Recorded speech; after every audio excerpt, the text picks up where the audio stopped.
Welcome to day 5 for some fundamentals. So starting in Tadasana, big toes, heels, active legs, knees point in front, tummy lifting and openness.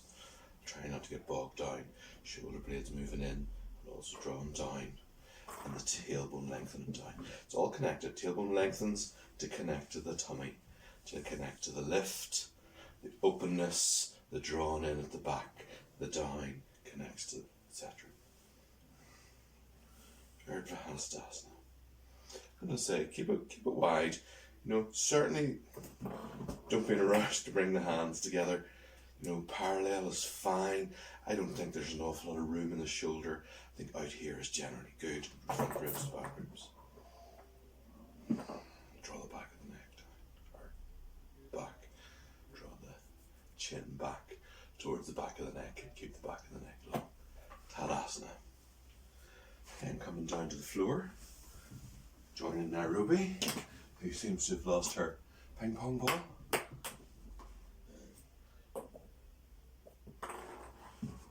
Downward dog. From tabletop, hands towards the end of your mat. Up and into downward dog, nice and gentle. It's quite acceptable to hold on to the outer edges. Try and keep the heels of the hands pressed in. And up with bent knees to start. Now, you might find your shoulders are a bit tight. You might find that that's where you go to. Remember, no niggles, no pushing into pain. You can allow time for your body to sort of waken up to it. So stay high on the balls of the feet. Yeah. And it's quite a long pose that I teach. Yeah, not in an effort to get your heels down. In fact, your heels stay up. There's lots to be said about heels. And tummy lifting, if you can find it in amongst the angle. And, whoo, sorry bird. Comedy timing. Right, well, I'm just going to bring one knee at a time to the floor and back to tabletop. So that, and back up again. So the traditional is hands are shoulder width apart or slightly, it's a fraction more. And the feet hip width apart. Whoa.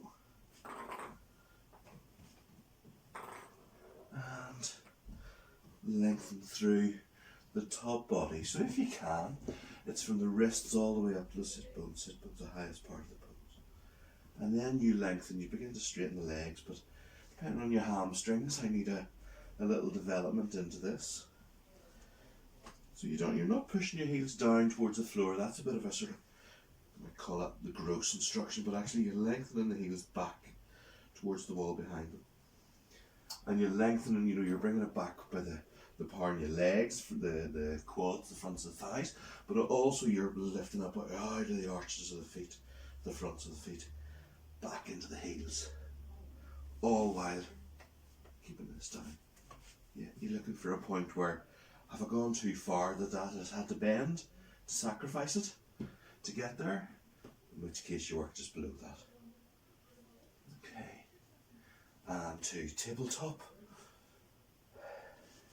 And you can always rest down at any point in yoga class, big toes together, knees apart,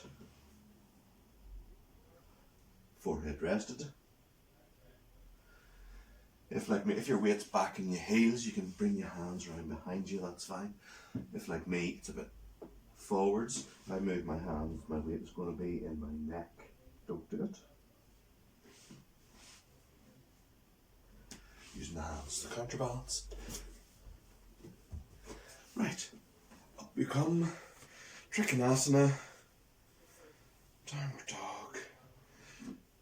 Okay, yeah, so Trikonasana, all in one plane, coming into the full pose, and then coming into that additional help for the twist. Oh, and I'm continuing to increase my base.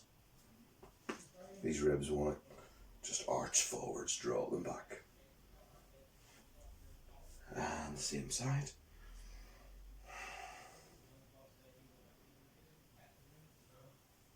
Downward dog. Trikonasana. head just in line with the spine. You can have an easy turn up just to see where the end of that comfortable range is. Now whatever's lacking in that is to be found here. Yeah. That's how you complete your turn. Head to the ceiling. And one more time. Same side. I've taken my glasses off for downward dog. Now I can't see my notes.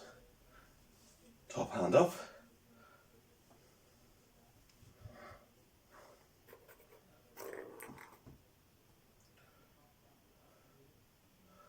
That's it.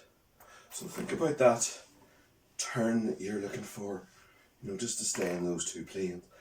The lift of that top shoulder, trying to get longer along these ribs at the bottom.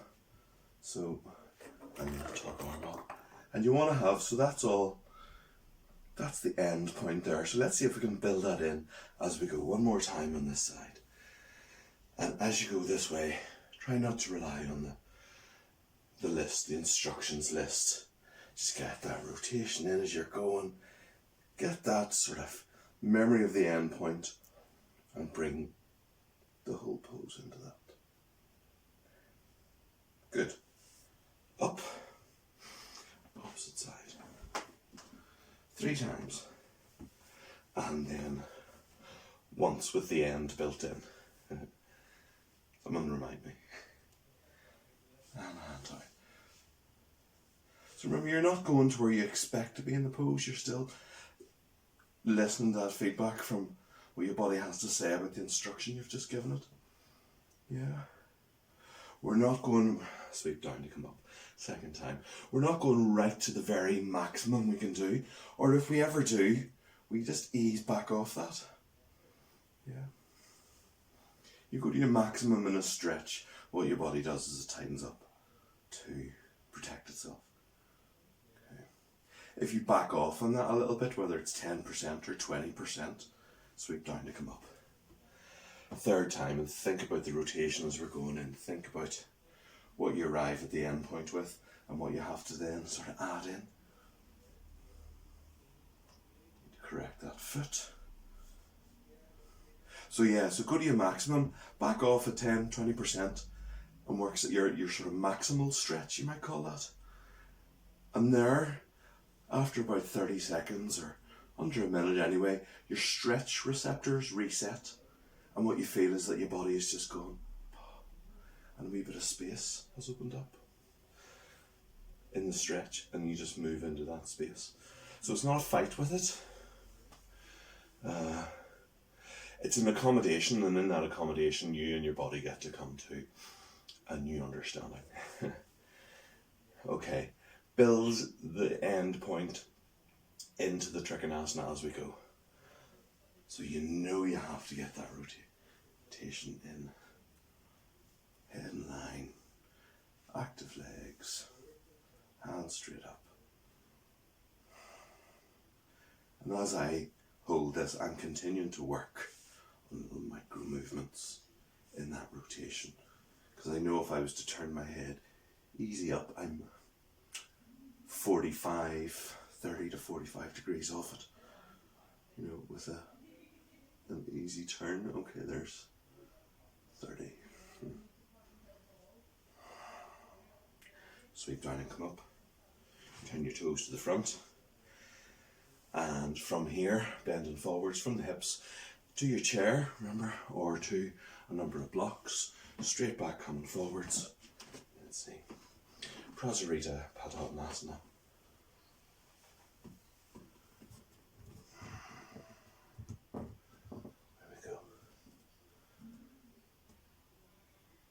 And I'm just letting my sit bones feel as if they're rolling round up towards the ceiling. Yeah, feeling a stretch. I'm feeling a stretch in the tops of my hamstrings, sort of at the back and towards the middle. And lengthen through the sternum, straight back. That's it, back of the neck long, active legs. Okay, so bring your feet together a little bit, and when you feel you're happy to do so, feet to the floor. Downward dog. So downward dog, one last thing about downward dog. Hands wide, little finger, hands wide, generally middle finger pointing forwards. Little finger doesn't quite like to be the same distance as the rest of them. It's all easier to hold when you've got your hands on the floor. Grounded here, yeah, and broadened out to here, grounded there as well. And this part of your hand, so if you place all the rest of it, you should try and lift this. Look for it. So, fingers spread. Starting to stick to the mat now. That's good. Sit bones. Lifted and lengthened. Tummy lifted. Lengthen back into the heels. So I'm always working from the front of the thighs, lifting up and onto the thigh bone to keep the hips lifted, stay high on the balls of the feet. So you're going to keep the legs working and help move the heels back towards the PlayStation. Other landmarks are available. And pushing out of the ball of the big toe right across to the ball of the little toe. So the whole of the heads of the metatarsals, all of the front of the foot, the balls of the feet, lifting out of there and lengthening back towards the heels as well. Now you eventually run out of back and end up going down, but without sacrificing the top body. Normally for me to get my heels down, I would have to be like that. And you see what that does at the shoulders, at the top of the spine, rounds there, it rounds here. When you get your foot down, first thing people do is they start working their legs. Like it's real false economy. Anyway, day 5. Thank you. Namaste.